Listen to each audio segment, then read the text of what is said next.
सावता महाराजांना निधान शब्द वापरलाय, अमूल्य किमतीचं रत्न निधान. ते तिथे अरण गावामध्ये जन्माला आले, पण का म्हणून त्यांना निधान म्हणावं त्याचं उत्तर आहे का, सावता सागर प्रेमाचा आगर. आज सावता महाराजांच्या अंतःकरणामध्ये भगवत प्रेम किती आहे होय मोजता येण्यासारखं नाही.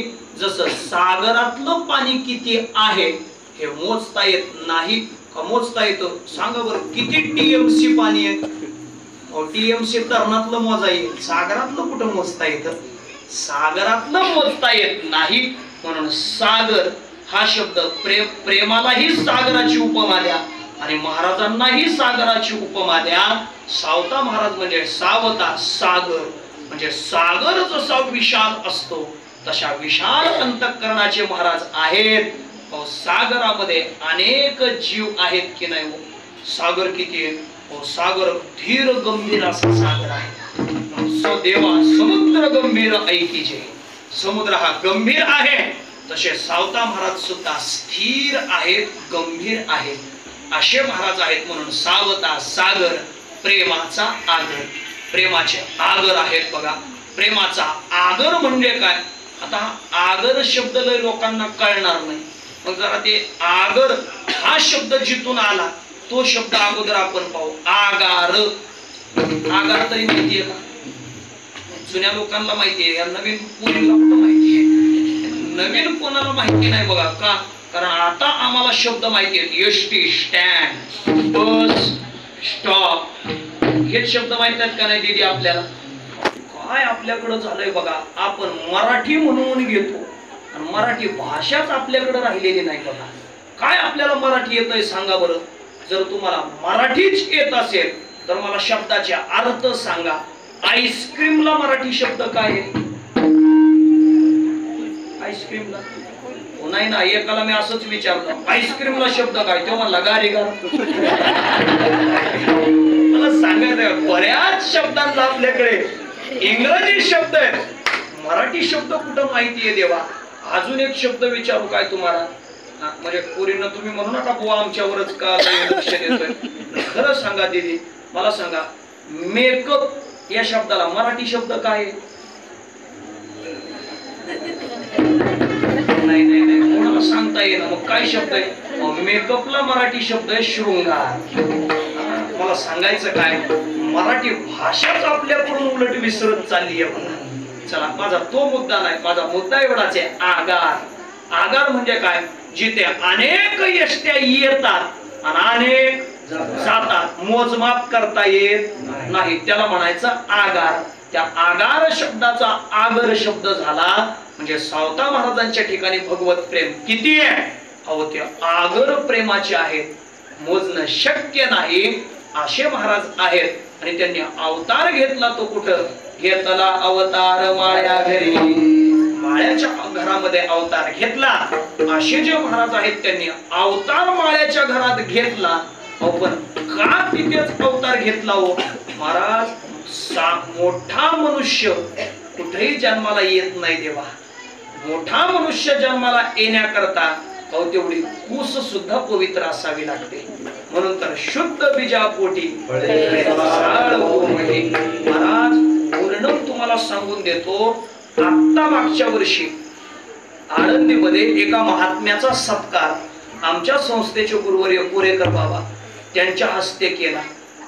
महात्म्याचं वय आहे 9 वर्ष.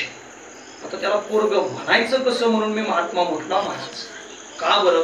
त्याचं वय वर्ष आहे 9 आणि त्या महात्म्यानं पूर्ण ज्ञानेश्वरी पाठ केलेली आहे. कितव्या वयात? वयाच्या 9व्या वर्षी. वयाच्या 9व्या वर्षी त्याची ज्ञानेश्वरी पाठ आहे. महाराज त्याच्या आईला विचारलं का बरं तुमच्या मुलाची ज्ञानेश्वरी पाठ झाली? अहो 9 वर्ष म्हणजे 3री 4थीचा मुलगा आहे आणि त्याची ज्ञानेश्वरी पाठ. त्याच्या आईला विचारलं, आमच्या पोरांना नीट मराठी वाचता येईना त्या वयात आणि या मुलाची ज्ञानेश्वरी पाठ झाली का असं झालं?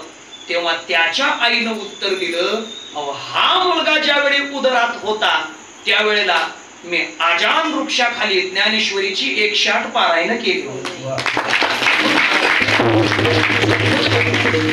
मोठा मनुष्य मनुष्य कोणाच्याही पोटी जन्माला येत नाही देवा, त्याच्याकरता आई बापाची सुद्धा तपसाधना तेवढी लागते. महाराज बिरबलाचं चरित्र कधीतरी वाचा. बिरबलाच्या आईला एका महात्म्यानं सांगितलं होतं, एवढ्या काळात जर तुझा मुलगा जन्माला आला तर तो वाईट मुलगा जन्माला येईल. आई एवढा वेळ दवडता आला तर दवड, आणि त्या वेळेच्या नंतर जर तो जन्माला आला मग मात्र तो विद्वान होईल. महाराज ती सुद्धा बिरबलाची आई होती व देवा. ते काय सामान्य होती काय? प्रसूतीचा काळ तिचा जवळ आलेला होता, तिला प्रसव वेदना चालू झालेल्या होत्या. पण महाराज त्या दिव्य माऊलीनं या काळात मुलगा जन्माला आला तर तो चांगला जन्माला येणार नाही म्हणून तिनं काय केलं, तो काळ दवडण्याकरता बघता काय तो काळ संपेपर्यंत शीर्षासन करून उभा राहिली. शीर्षासन केलं महाराज, आणि तेवढा काळ तिनं दवडला.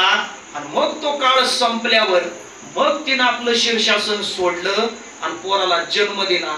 म्हणून हजर जबाबी बिरबल जन्माला आला. महाराज कोणाच्याही पोटी चांगला महात्मा जन्माला येत नसतो, कोणत्याही कुळामध्ये येत नसतो. ते कुळ पवित्र आहे म्हणून घेतला अवतार माळ्या घरी.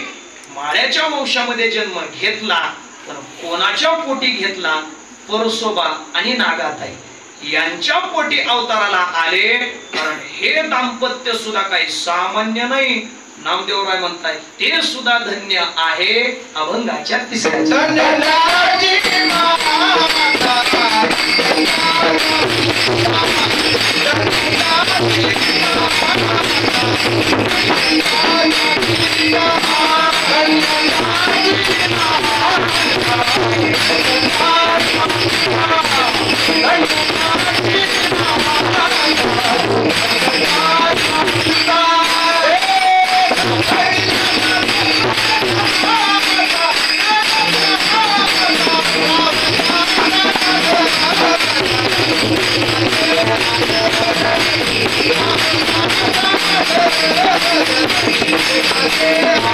Yeah.